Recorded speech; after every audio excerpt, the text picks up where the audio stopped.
Was اور نصیحتیں، لفظ لفظ حکمتیں، ابر علم آگہی سے برستی بارشیں، شرع کے امور سے، دین کے شعور سے۔ الحمد لله نحمده ونستعينه ونستغفره ونعوذ بالله من شرور أنفسنا ومن سيئات أعمالنا. أشهد أن لا إله إلا الله وحده لا شريك له، وأشهد أن محمدا عبده ورسوله صلى الله عليه وعلى آله وصحبه وسلم. اللهم صل على محمد وعلى آل محمد كما صليت على إبراهيم وعلى آل إبراهيم إنك حميد مجيد. اللهم بارك على محمد وعلى آل محمد كما باركت على إبراهيم وعلى آل إبراهيم إنك حميد مجيد. رب اشرح لي صدري ويسر لي أمري واحلل عقدة من لساني يفقه قولي. اللهم طهر قلبي من النفاق وعملي من الرياء ولساني من الكذب وعيني من الخيانة، فإنك تعلم خائنة الأعين وما تخفي الصدور.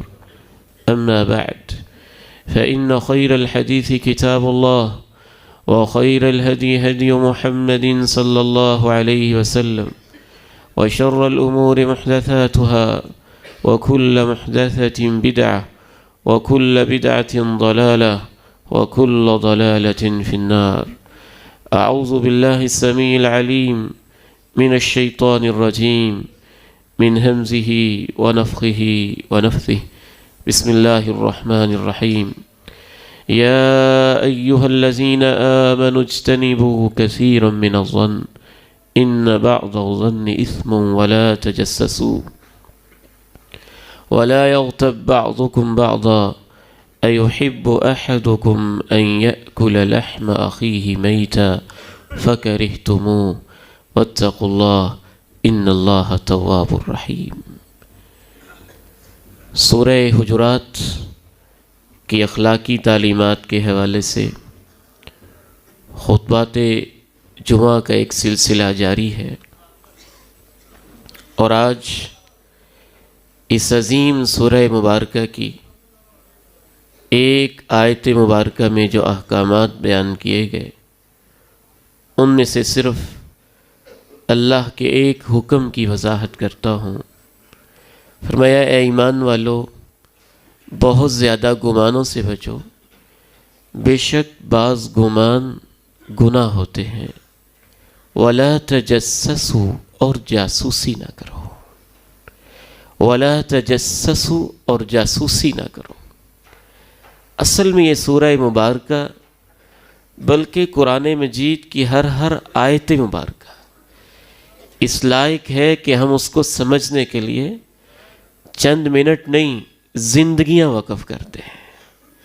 ایک ایک حکم میں وہ گہرائیاں، پہنائیاں، مفاہیم اور معنی کے ایسے تلاطم خیز سمندر اور اخلاقیات کے ایسے قیمتی ہیرے اور موتی چھپے ہیں کہ جو اس سمندر میں غوطہ زنی کرتا ہے وہی جانتا ہے کہ قرآن کتنی عظیم کتاب ہے.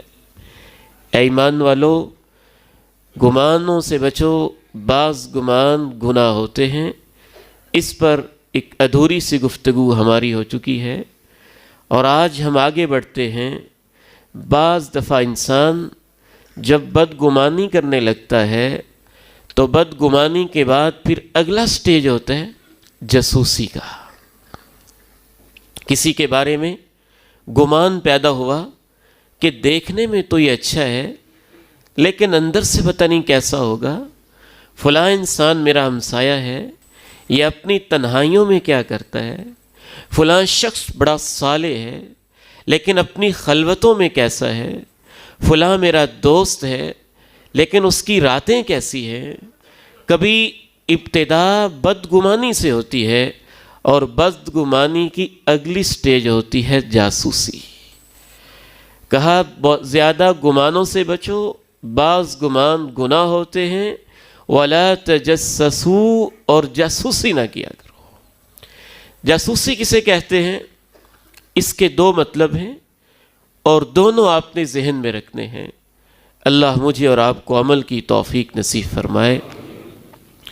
جاسوسی کا پہلا مفہوم یہ ہوتا ہے کسی انسان کی کمزوریاں، اس کے عیوب، اس کے نقائص اور اس کی خامیاں جن پہ پردہ پڑا ہو ان کو تلاش کرنا اور پھر اسے چاک کرنا۔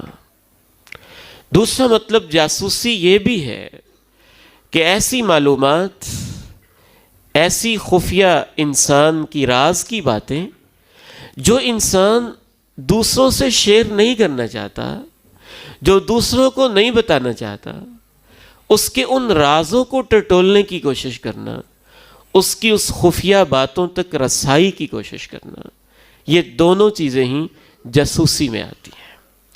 یعنی جو پردے کی چیزیں ہیں، جو چھپی ہوئی چیزیں ہیں، جن کا آپ سے کوئی کنسرن نہیں ہے، کمزوریوں کو ڈھونڈنا یہ بھی جاسوسی ہے۔ ایسی خفیہ معلومات جو انسان کی پرائیویسی سے تعلق رکھتی ہیں، نجی زندگی سے تعلق رکھتی ہیں، یا وہ ان کو دوسروں کے سامنے آشکارا نہیں کرنا چاہتا، ان کو تلاش کرنا، دونوں کے لیے لفظ جاسوسی استعمال ہوتا ہے۔ اس کی وضاحت کے بعد میں آپ کے سامنے قیامت کا ایک منظر پیش کرتا ہوں، اس سے آپ کے سامنے واضح ہو جائے گا کہ جاسوسی کتنا بڑا جرم ہے۔ صحیح بخاری کی حدیث ہے، دو منظر ہے، رب تعالیٰ کی عدالت قائم ہے، انبیاء موجود ہیں، شہداء موجود ہیں، مرسلین موجود ہیں، فرشتے موجود ہیں، انسان موجود ہیں، بلکہ محدثین نے اس حدیث کی تشریح میں لکھا کہ جنات بھی موجود ہیں، کیونکہ ان کی بھی عدالت اللہ رب العزت نے قائم کرنی ہے اور ان کا بھی حساب ہونا ہے۔ تو تمام ذی شعور مخلوقات موجود ہیں، فرشتے بھی موجود، انسان موجود، انسانوں کی تمام اقسام موجود، جنات بھی موجود۔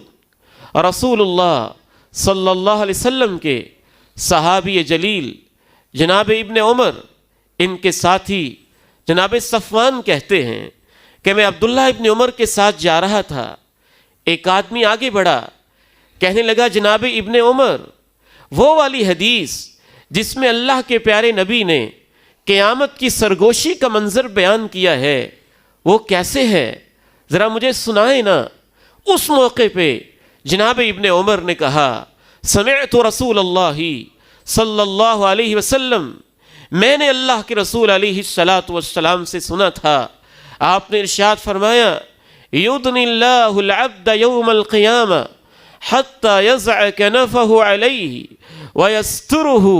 تین باتیں ارشاد فرمائیں، بندہ مومن کو قیامت کے دن اللہ اپنے قریب کرے گا جیسے اس کی شان کے لائق ہے، یضع کنفہ علیہ، اس پہ اپنی حفاظت، اپنی رحمت، اپنی محبت، اپنی برکت اس کے اوپر ڈال دے گا، وَيَسْتُرُهُ، پوری کائنات موجود ہوگی لیکن اس بندے کو اللہ کائنات کی نگاہوں سے چھپا لے گا۔ کیسے چھپائے گا وہی بہتر جانتا ہے، کیسے پردے ڈالے گا وہی بہتر جانتا ہے۔ بندے کو نہیں پتا ہوگا کیا ہو رہا ہے، اللہ اس کو قریب کر لے گا، رحمتیں برکتیں اپنی طرف سے حفاظتیں اس کے اوپر نچھاور کر دے گا، وَيَسْتُرُهُ، اور اس کو لوگوں کی نگاہوں سے چھپا لے گا، اور قریب کر کے اللہ اپنے بندے کو اس کے گناہ گنوانا شروع کر دے گا۔ اے میرے بندے، تو نے یہ گناہ کیا؟ وہ کہے گا کیا۔ حدیث میں آتا ہے، صحیح بخاری کے الفاظ ہیں اور بعض دیگر صحیح احادیث میں 2 دفعہ بندہ کہے گا، یا اللہ جی یہ گناہ ہو گیا تھا، نعم یا ربی، نعم یا ربی، جی ہاں جی ہاں یہ گناہ ہوا تھا، یہ گناہ ہوا تھا۔ اللہ تعالیٰ ایک اور گناہ گنوا کے کہیں گے، یہ بھی کیا تھا، یہ بھی کیا تھا، یہ بھی کیا تھا، یہ بھی کیا تھا۔ گناہ گنواتے گنواتے بندہ اپنے تئیں سوچے گا انہو قد ہلکا، آج میں تو برباد ہو گیا، آج میں تو برباد ہو گیا۔ سارے گناہ ایک ایک کر کے گنوائے جانے لگے، لیکن اللہ تیری رحمتوں، تیری محبتوں، تیری عظمتوں، تیرے فضل، تیرے کرم، تیری عنایتوں پہ قربان جائیں۔ اللہ کے پیارے نبی کہتے ہیں اللہ اپنے بندے سے کہے گا اے میرے بندے سترتوہا علیک فی الدنیا، دنیا میں تو نے سارے گناہ کیے، میں نے پردے ڈالے، اغفرھا لک اليوم، آج بھی پردے ڈال کے تیرے سارے گناہوں کو معاف کر رہا ہوں۔ فیعطیٰ صحیفۃ حسناتی، یہ دیکھو نیکیوں والا تیرا نام اعمال ہے، یہ تجھے دیا جاتا ہے۔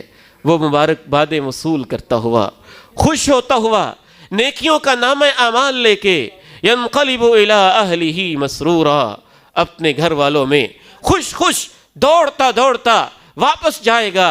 ایک اور منظر ہوگا، اللہ ایک بندے کو بلائیں گے، یہ منافق ہوگا، یہ مشرک ہوگا، یہ ظالم ہوگا، یہ پاپی ہوگا، یہ مجرم ہوگا۔ اللہ اس کو بلائیں گے، کوئی پردہ نہیں، کوئی آڑ نہیں، کوئی حفاظت نہیں، کوئی اللہ کی رحمت کا انتظام نہیں، اللہ کی محبت نہیں۔ فرشتے موجود ہیں، انسان موجود ہیں، انسانوں میں سے انبیاء موجود ہیں، شہداء موجود ہیں، رسل موجود ہیں، جنات موجود ہیں، والدین موجود ہیں، بیٹے بیٹیاں موجود ہیں، شاگرد موجود ہیں، ہمسائے موجود ہیں، دوست احباب موجود ہیں۔ پوری دنیا کے سامنے اللہ گواہوں کو کھڑا کرے گا۔ فرشتوں گواہی دو، کیا کرتا رہا؟ پوری دنیا کے سامنے فرشتے بولے یہ کرتا رہا۔ میرے نبیوں تم بھی گواہی دو، نبیوں نے گواہی دی۔ اعضاء سے کہا تم بھی گواہی دو، اعضاء نے گواہی دی۔ انسانوں سے کہا تم بھی گواہی دو، انسانوں نے گواہی دی۔ زمین سے کہا تو بھی بول کے بتا کیا کرتا تھا، زمین بولی۔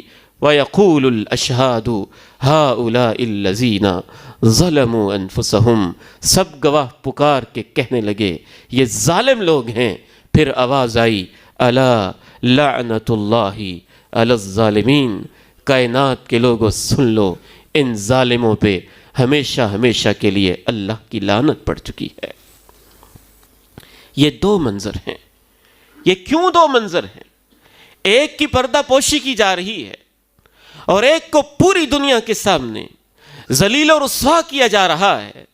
اس کی ایک وجہ تو یہ بھی ہے کہ جس کی پردہ پوشی کی جا رہی ہے وہ گناہ کر کے توبہ کرتا رہا، معافیاں مانگتا رہا، اس نے اپنی زندگی کو بدلا، اس کے گناہوں کو نیکیوں میں تبدیل کر دیا گیا۔ دوسری وجہ یہ بھی ہے کہ جس کو ذلیل و رسوا کیا گیا اس کا گناہ شرک، کفر، ظلم، منافقت کے اوپر مبنی تھا، اس لائق نہیں تھا کہ پردہ پوشی کی جائے۔ اور ایک اور حدیث سے معلوم ہوتا ہے اس کی وجہ یہ بھی ہے کہ جو پردہ پوشی اپنے جیسے انسانوں کی کرتا تھا اس کے گناہوں پہ اللہ نے پردے ڈال دیے، اور جو جاسوسیاں ہی کرتا رہتا تھا، ہر وقت کمزوریاں ہی ڈھونڈتا رہتا تھا، اپنے ہمسائے میں، اپنے دوست میں، اپنے عالم میں، اپنے خطیب میں، اپنے لیڈر میں، اپنے قائد میں، اپنے احباب میں، اپنے باس میں، اپنے ملازم میں، اپنے متحد میں، وہ ظالم انسان اس نے زندگی کا وتیرہ بنا رکھا تھا۔ کمزوریاں ڈھونڈنی ہیں، جاسوسیاں کرنی ہیں، نقائص کو تلاش کرنا ہے، تلاش کرنے کے بعد سب پڑے ہوئے پردوں کو چاک کرنا ہے۔ یہ بھی وجہ ہو سکتی ہے کہ وہ پردے چاک کرتا تھا تو اللہ نے اس کے گناہوں کے پردے پوری دنیا کے سامنے چاک کر دیے۔ اور یہ میں اپنی طرف سے نہیں کہہ رہا، یہ میں اس حدیث کی روشنی میں کہہ رہا ہوں جسے اللہ کے نبی علیہ السلام نے خاص اہتمام کے ساتھ بیان کیا تھا۔ اور اتفاق کی بات ہے کہ صحیح بخاری والی اس حدیث کے راوی بھی عبداللہ ابن عمر ہیں، اور اس حدیث کے راوی جو ابھی پیش کرنے لگا ہوں اس کے بھی عبداللہ ابن عمر راوی ہیں۔ جناب ابن عمر کہتے ہیں صعد رسول اللہ صلی اللہ علیہ وسلم المنبر، اللہ کے پیارے نبی علیہ السلام ممبر پہ جلوہ افروز ہوئے، ممبر پہ تشریف لائے۔ کیا آپ کے آنے کا انداز ہوگا؟ روضۃ من ریاض الجنہ، اور مدینہ رسول جیسا خوبصورت مبارک شہر، اور تربیت یافتہ صحابہ، اور ہماری مائیں پڑوس میں ان کے گھر، اس کے باوجود فنادا بصوت رفیع، اونچی آواز دی آپ نے۔ آج ایک نئے انداز سے آئے ہیں نا، اس لیے جناب ابن عمر وہ منظر کھینچ رہے ہیں، ممبر پہ تشریف لائے، ممبر پہ جلوہ افروز ہوئے، فنادا بصوت رفیع، اونچی آواز کے ساتھ پکارا۔ ایک روایت میں اضافہ ہے، حتیٰ کہ جو مسجد کے قریب والے گھر تھے اور گھروں میں بیٹھی عورتیں تھیں، ان تک آواز پہنچ گئی۔ کیا کہا؟ یا معشر من آمن بلسانی ولم یفض الایمان الی قلبی، او مدینہ کے باسیوں، اے وہ لوگو، اے میرے امتیوں جو اوپر سے اسلام لانے کا دعویٰ کر چکے ہیں، ایمان ان کے دلوں میں پہنچا نہیں ہے، لا توذوا المسلمین، میرا کلمہ پڑھنے والے مسلمانوں کو تکلیفیں نہ دیا کرو، ولا تعیروہم، ان کو تانے نہ دیا کرو، ولا تتبعوا عوراتہم، اور ان کی جاسوسیاں نہ کیا کرو، اسی ہی جاسوسی کہتے ہیں۔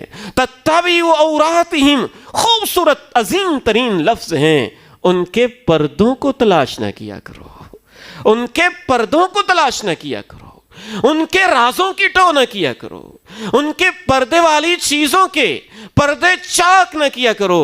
فَإِنَّهُ مَن يَتَّبِعْ عَوْرَةَ أَخِيهِ، پھر آپ نے ارشاد فرمایا، جو اپنے مسلمان بھائی کی پردے کی باتوں کی تلاش میں رہتا ہے، رب العالمین اس کی تلاش میں ہو جاتا ہے، اور پھر جس کی تلاش میں رب ہو جاتا ہے، یفضحہ ولو فی رحل بیتی، اس نے اپنے گھر کی چار دیواری میں بھی گناہ کیا ہو تو وہاں بھی اللہ پردے چاک کر کے اس کو ذلیل کر دیتا ہے۔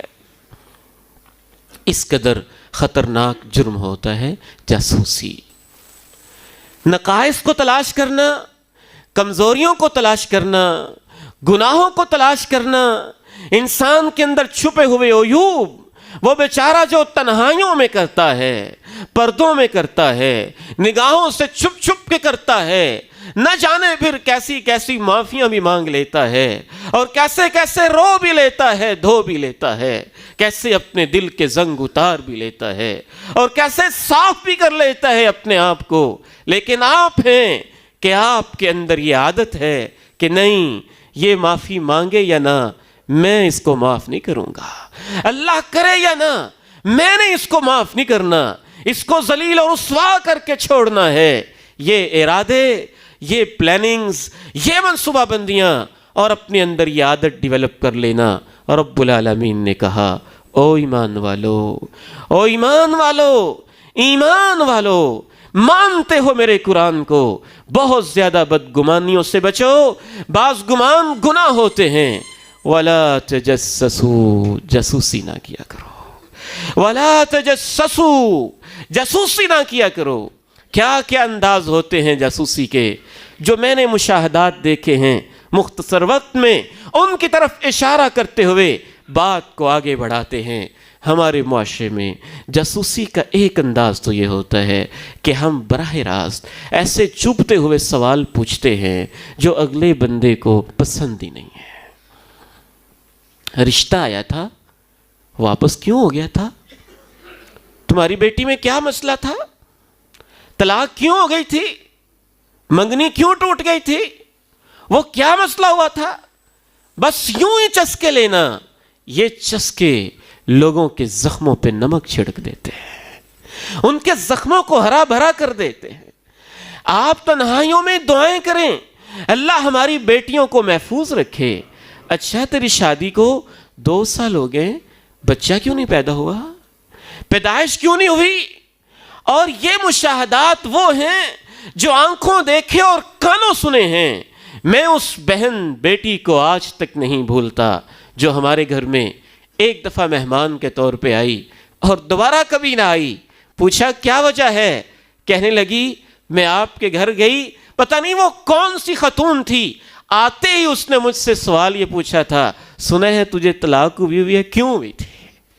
پہلی ملاقات اور اتنا عجیب سوال. آپ لوگوں کے زخموں پہ کیوں نمک چھڑکتے ہیں؟ آپ ان سے ایسے سوال کیوں پوچھتے ہیں جو ان کو بتانا اچھا نہیں لگتا ہے؟ ایک نوجوان مجھے ملا، عرض کرنے لگا، آنکھوں میں آنسو لے کے کہتا ہے دعا کریں اللہ مجھے اولاد دے دے، اللہ مجھے اولاد دے دے. میں اتنا پریشان اس بات سے نہیں ہوں کہ میرے پاس اولاد نہیں، جتنا میں لوگوں کے سوالوں سے پریشان ہوں کہ کیوں اولاد نہیں ہوئی ہے. 5 سال ہو گئے، 6 سال ہو گئے، 10 سال ہو گئے، 1 سال ہو گئے. آپ کو کیا ان سوالوں سے غرض ہے؟ آپ کیوں پردے چاک کرنا چاہتے ہیں؟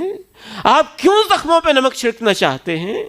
آپ مرہم نہیں رکھ سکتے، دلاسا نہیں دے سکتے، حوصلہ نہیں دے سکتے، تو اذیت ناک سوال کیوں کر رہے ہیں؟ یہ پردہ چاک کرنے ہی کا ایک انداز ہوتا ہے. اچھا تمہاری تنخواہ کتنی ہے؟ کتنی آمدن ہو جاتی ہے؟ روزانہ کتنے کما لیتے ہو؟ کتنے پیسے ملتے ہیں؟ کیا ہو رہا ہے کیا نہیں ہو رہا؟ اس طرح کے سوالات، وہ تمام سوالات جو کوئی انسان دوسروں کو نہیں بتانا چاہتا، ہمیں پتہ ہوتا ہے، ہمیں پتہ ہوتا ہے، ہم پھر بھی پوچھ رہے ہوتے ہیں اور اس کو تنگ کر رہے ہوتے ہیں. یا معشر من آمن بلسانی، اے وہ لوگو جو اپنی زبان سے دعوی ایمان کرتے ہو، ولم یفضل ایمان الی قلبی، ایمان ان کے دلوں میں نہیں پہنچا ہوا. لا تؤذوا المسلمین، مسلمانوں کو تکلیف نہ دیا کرو، مسلمانوں کو اذیت نہ دیا کرو، مسلمانوں کو تکلیف نہ پہنچایا کرو، اور ان کی پردے کی چیزوں کی تلاش اور ٹوبے نہ رہا کرو. جاسوسی کا ایک اور انداز یہ ہوتا ہے کہ ہم بعض دفعہ جاسوسی کرواتے ہیں معصوم بچوں سے. معصوم بچوں کو جب ہم اس چیز کے اندر انوالو کر لیتے ہیں تو ایسا انسان اتنا ظالم ہوتا ہے. صرف یہی نہیں کہ وہ جاسوسی کا مرتکب ہو رہا ہے، وہ بچوں کے خوبصورت مستقبل کو تباہ و برباد کر رہا ہے. یہ جو گھروں کے اندر سیاستیں چلتی ہیں، بعض دیہاتوں میں، گاؤں میں، شہروں میں، اداروں میں، دفاتر میں، پلازوں میں، مارکیٹوں میں، بازاروں میں، اس کا ایک گھناؤنا انداز یہ ہوتا ہے جاسوسی کا. معصوم بچوں سے پوچھا جاتا ہے تمہارے ابو کیا کرتے ہیں، تمہاری ماما کیا کرتی ہیں، تمہاری بہنیں کیا کرتی ہیں، تمہارا بھائی کیا کرتا ہے، گھر میں لڑائی تو نہیں ہوتی، گھر میں یہ تو نہیں ہوتا، گھر میں وہ تو نہیں ہوتا. کبھی عورتوں کے ذریعے سے جاسوسی کروائی جاتی ہے، اپنے گھر کی عورتوں کو بھیج کے دوسرے گھر کی عورتوں کے راز معلوم کرنے کی کوشش کرنا. یہ بھی ایک بدترین انداز ہوتا ہے جاسوسی کا جو ہمارے معاشرے میں اپنایا جاتا ہے. کبھی ملازموں اور خادماؤں کے ذریعے اور ماتحت لوگوں کے ذریعے جاسوسی کروائی جاتی ہے. ملازم سے پوچھتے ہیں تمہارا مالک کیا کرتا ہے، کیسے سلوک کرتا ہے، کیا کھلاتا ہے، کیا پلاتا ہے، کیسے رکھتا ہے، کیا دیتا ہے، کیا نہیں دیتا. ملازمین کے ذریعے، ماتحت لوگوں کے ذریعے کبھی ہم جاسوسی کرواتے ہیں، ہمسایوں کے ذریعے، پڑوسیوں کے ذریعے، ان کے ذریعے سے اور ان کے توسط سے اندر کے حالات کی ٹو کرنے کی کوشش کرتے ہیں. براہ راست غلط سوال پوچھ کے اور کبھی کسی ذریعے سے جاسوسی کا ایک بدترین انداز کبھی کبھی یہ بھی ہوتا ہے دروازوں سے جھانکنا، چھتوں سے جھانکنا، ونڈو سے جھانکنا، کان لگانا اور یوں محسوس کروانا کہ بندہ سویا ہوا ہے، اسے تو کوئی خبر نہیں ہے، لیکن باتوں کو سنتے رہنا، دیواروں کی اوٹ میں جاسوسیاں کرنا کتنا خطرناک جرم ہے. رسول اللہ صلی اللہ علیہ وسلم صحیح بخاری میں ارشاد فرماتے ہیں من استمع الى حدیث قوم وهم له کارہون، جس نے کسی گروہ کی بات سنی اور وہ نہیں چاہتے تھے کہ یہ ہماری بات سنیں. تو بندے گفتگو کر رہے ہیں، آپ پڑوس میں جا کے بیٹھ گئے، سنیں کیا کہہ رہے. عادت ہے نا، بعض لوگوں میں ڈیولپ ہو جاتی ہے. ہم تو اب تو آئی ٹی کا دور ہے، آئی ٹی کا دور ہے، اور اس میں تجسسی کے نت نئے انداز متعارف ہو گئے. دوسروں کا ڈیٹا کھولنے کی کوشش کرنا، ان کے موبائل کے ذریعے سے ان کے اندر کے رازوں کو، ان کی کالز کے ریکارڈ کو، ان کے کالز کو، ان کی فون کو، ان کے لیپ ٹاپ کو، ان کے پورے جو بھی اکاؤنٹس ہیں، اکاؤنٹس کو ہیک کر کے کسی ذریعے سے کال ملائی ہے اور غلطی سے مل گئی، اور آپ خوب کان لگا کے سننے لگے کہ اب گھر میں کیا ہو رہا ہے، یہ کیا باتیں ہو رہی ہیں، یہ سب اس حدیث کی ذیل میں آتے ہیں۔ صحیح بخاری کی عظیم حدیث، آپ نے ارشاد فرمایا، جو کچھ لوگوں کی ایسی باتیں سنتا ہے جو وہ چاہتے ہیں کہ ہماری بات کوئی نہ سنے۔ من استمع الى حدیث قوم وهم له کارہون، جو لوگوں کی ایسی بات سنے جو لوگ چاہتے ہیں کوئی نہ سنے، صب فی اذنیہ الآنک یوم القیامہ، کل قیامت کے دن ایسے جاسوس انسان کے کانوں میں اللہ سیسا پگھلا پگھلا کے ڈالیں گے۔ پورے کر لو اپنے شوق سننے کے۔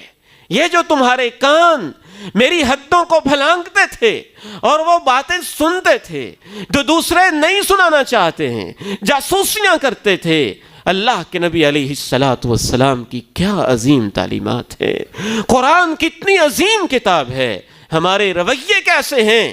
کبھی جاسوسی کا انداز یہ بھی ہوتا ہے کہ لوگ براہ راست کسی کے گھر میں ملاقات کے لیے وہ وقت منتخب کرتے ہیں جو افراتفری کا وقت ہو، تاکہ ان کے گھر میں جائیں اور گھر کے راز ہمیں معلوم ہو جائیں۔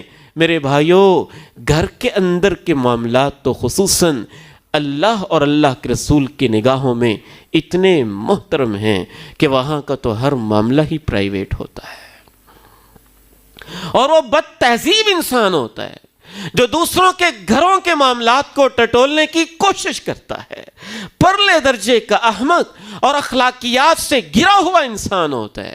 اللہ کے پیارے نبی علیہ السلام کی اگر میں وہ آپ کے سامنے احادیث رکھوں جو گھروں کی پرائیویسی کے متعلق ہیں تو اس کے اوپر ایک پورا لیکچر چاہیے ہوگا۔ سورہ نور کا بڑا اہم ترین حصہ یہ ہے کہ گھر کے رازوں کے کیا معاملات ہوتے ہیں۔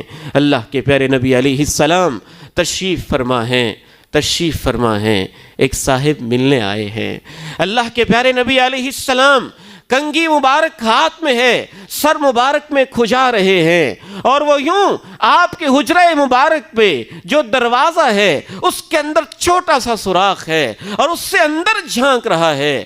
اللہ کے نبی علیہ السلام کو پتہ چل جاتا ہے۔ آپ کہتے ہیں اگر مجھے پہلے پتہ چل جاتا تم میری طرف میرے گھر میں جھانک کے دیکھ رہے ہو، میں اسی کنگھی کو تمہاری آنکھ میں مار کے تمہاری آنکھ ضائع کر دیتا۔ یہ صحیح بخاری کی حدیث ہے۔ گھروں کی پرائیویسیاں کیا ہوتی ہیں؟ اللہ کے بندو، یہ 4 منزلہ گھر کس لیے ہیں اگر تم نے اندر ہی جھانکنا ہے؟ یہ بیڈ روم کس لیے ہیں اگر تم نے اندر کے راز فاش کرنے ہیں؟ یہ 4 دیواریاں کس لیے ہیں اگر تم نے ہر گھر کے اندر کی معلومات تک پہنچنے کی ناپاک کوششیں کرنی ہیں؟ یہ محلے کس لیے ہیں؟ یہ پرائیویسی کس لیے ہے؟ یہ ازدواجی معاملات کس لیے ہیں؟ یہ پردے کس لیے ہیں؟ یہ دیواریں کس لیے ہیں؟ یہ اتنے جتن اپنے گھر کے لیے کس لیے انسان کرتا ہے؟ اگر آپ نے اس کی پرائیویسی میں خلل انداز ہونا ہے اور اس کی نجی معاملات کو اور گھر کے معاملات کو بازاروں میں لے کے آنا ہے، میں بار بار کہتا ہوں اس سوشل میڈیا نے ہماری اخلاقیات کے جنازے نکال کے رکھ دیے ہیں، تباہ و برباد کر کے رکھ دیا ہے ہماری اخلاقیات کو۔ پتہ نہیں کیا ہو گیا لوگوں کو، ہر وقت سیلفیاں بن رہی ہیں۔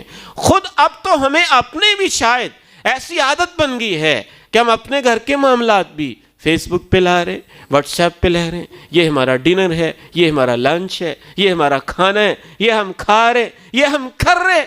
کیسی فضول حرکتیں ہیں، حیران ہوتا ہوں دیکھ دیکھ کے۔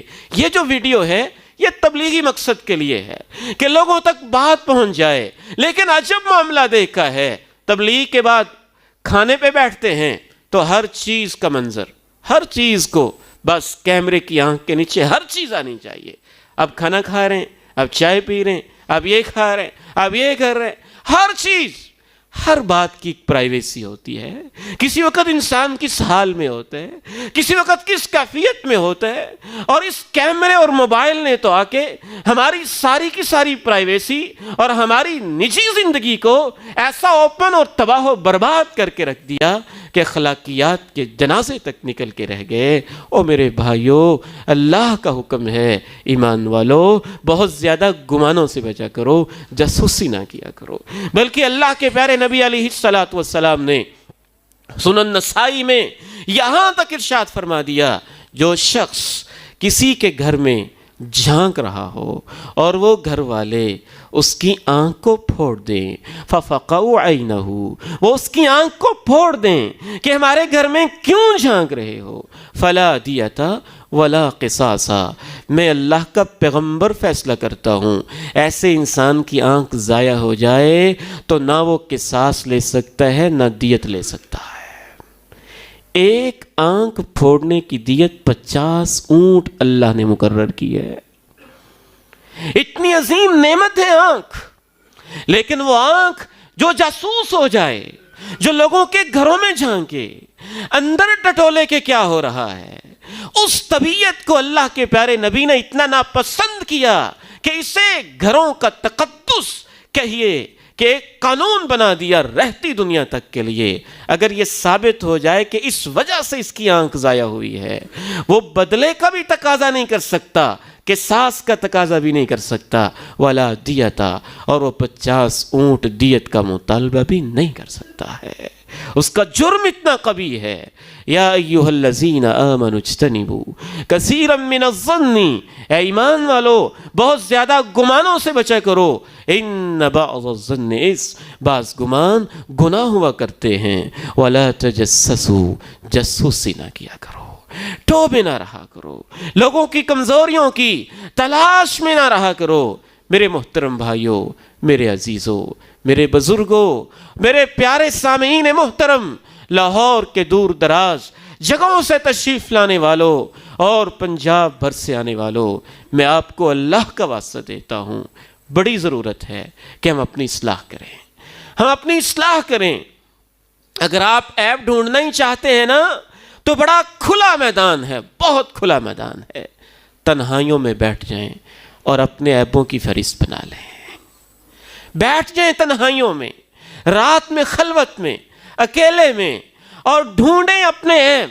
کیا کیا میں نے بچپن میں, کیا کیا میں نے لڑکپن میں, کیا کیا میں نے راتوں میں, کیا کیا میں نے دوپہروں میں, کیا کیا میں نے عزتوں کے ساتھ, کیا کیا میں نے دوستوں کے ساتھ, کیا کیا میں نے اپنے والدین کے ساتھ, کیا جرم کیے میں نے اپنے بہنوں بھائیوں کے خلاف, کیا جرم کیے میں نے اپنے رب کے خلاف اور اپنے رسول کے خلاف. ڈھونڈنا ہے تو اپنے عیب ڈھونڈو نا, اپنے عیب ڈھونڈو. یہ پوچھا جائے گا تم کیسی زندگی گزار کے آئے ہو, یہ نہیں پوچھا جائے گا لوگ اپنے گھروں میں کیسی زندگی گزارتے تھے. حتیٰ کہ یاد رکھیے گا اور اس بات کو نوٹ کیجیے گا, حکمران کے لیے بھی بلا وجہ لوگوں کی جاسوسی کرنا جائز نہیں ہے.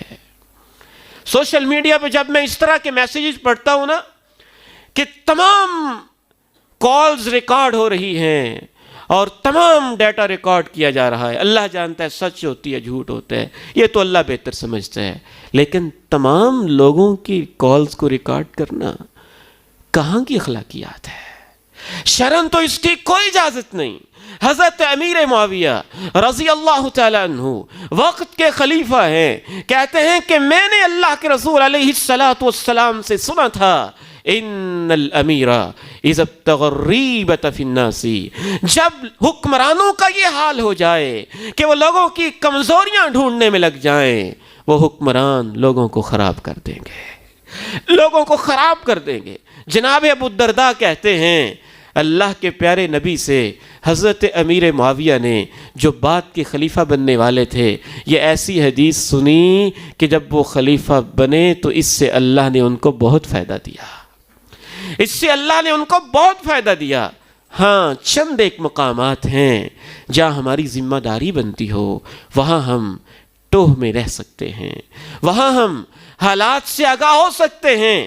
ہماری اولاد وہ بھی اس وقت جب خطرہ ہو, کہیں گناہ میں نہ پڑ جائے، جب اندیشہ ہو، علامتیں ایسی محسوس ہونے لگیں یا ان کی حرکتیں بتانے لگیں کہ کہیں کسی ایسے گروہ کا یہ شکار نہ ہو جائیں، غلطیوں کا، بری راہوں کا شکار نہ ہو جائیں، تو اس وقت بحیثیت والدین، وہ بھی اس وقت جب اندیشہ ہو، جب کوئی ایسی علامتیں ہوں کہ غلط راہوں میں نہ کہیں پڑ جائیں، تربیت کی مجبوری جب بن جائے، تو اس وقت ہم اپنی اولاد کے حالات سے آگاہ رہ سکتے ہیں تاکہ ہم ان کی تربیت کر سکیں۔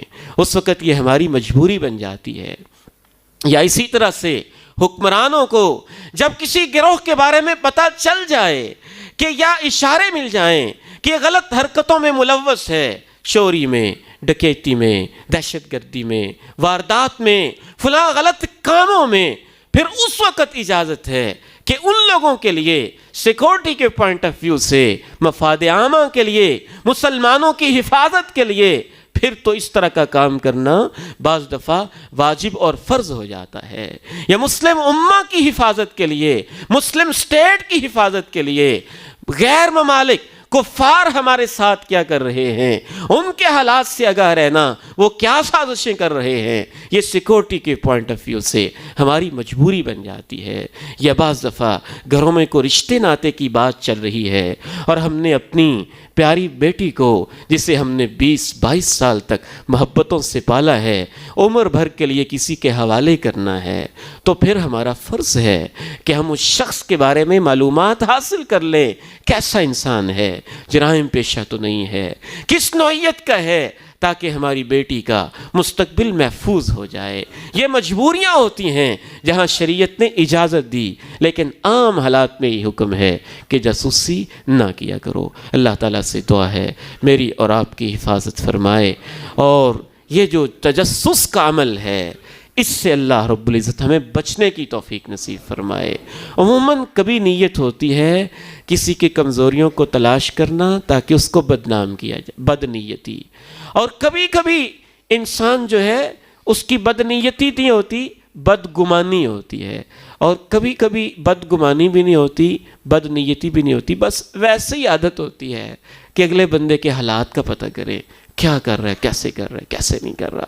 تینوں وجوہات جو بھی ہوں، باہر صورت سوائے چند مشروط حالات کے، عام حالات میں دوسروں کی پرائیویسی میں دخل اندازی یہ جاسوسی ہے، اور شریعت اس کی اجازت نہیں دیتی۔ اللہ تعالی ہماری نجی زندگیاں بھی پاکیزہ بنائے، اور قیامت کے دن بھی ہماری نجی اور ہر طرح کی زندگیوں کے اوپر اللہ پردہ پوشی فرما لے۔ وآخر دعوانا الحمد للہ رب العالمین۔